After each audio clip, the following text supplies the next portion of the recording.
End users in the enterprise are developing a sense of entitlement about the devices they use to connect to the corporate network.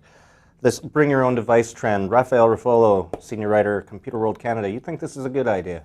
Yeah, of course it's a good idea.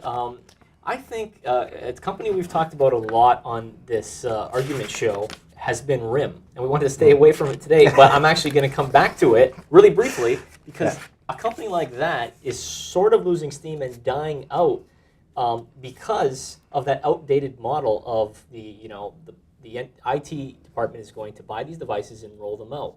That's not what's driving the trend anymore. People want to bring their own devices in, and I think it's a great idea. And I think the reason is because it actually gets people wanting to work at your company, and it puts less headache and strain on IT because they don't have to worry about buying these devices out and rolling them out. I would argue that it's an entirely other headache that IT gets. How many platforms are we talking about supporting now? If all the end users have their druthers, you could be supporting WebOS, well maybe not WebOS,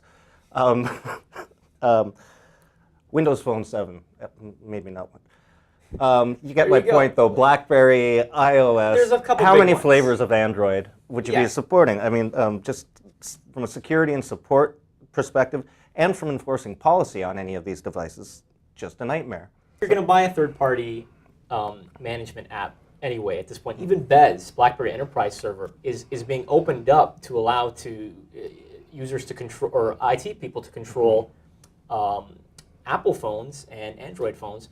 So obviously, even RIM is seeing that trend and wanting to get their feet into that and be able to still be around and relevant when every company, and that's including government organizations and financial services companies, make that plunge. That data, that corporate data, corporate asset, corporate applications, that can't be residing on an unsecured device. These devices, in the average end user's hands, are not going to be the most secure thing on earth. So, I mean, I think we're looking at minimum, we have to enforce VPN usage, probably virtual desktop infrastructure, and definitely a strong DLP regimen.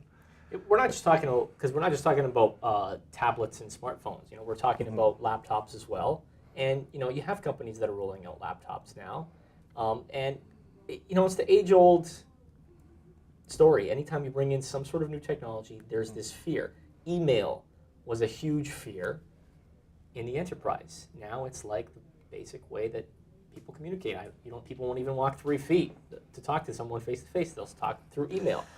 This is going to be the wave of the future. A lot of enterprises, and you got the smaller enterprises as well, those mid-sized enterprises, they're the ones that are really embracing it. I mean, I was reading... We don't have time for this right now. We're already running over, but I get the last word. When you're talking about laptops, you're talking about essentially 2 platforms. You're not talking a dozen platforms. I mean, even within Android, how many different platforms you have to support. But we don't have time to talk about that anyway. Rafael, thanks.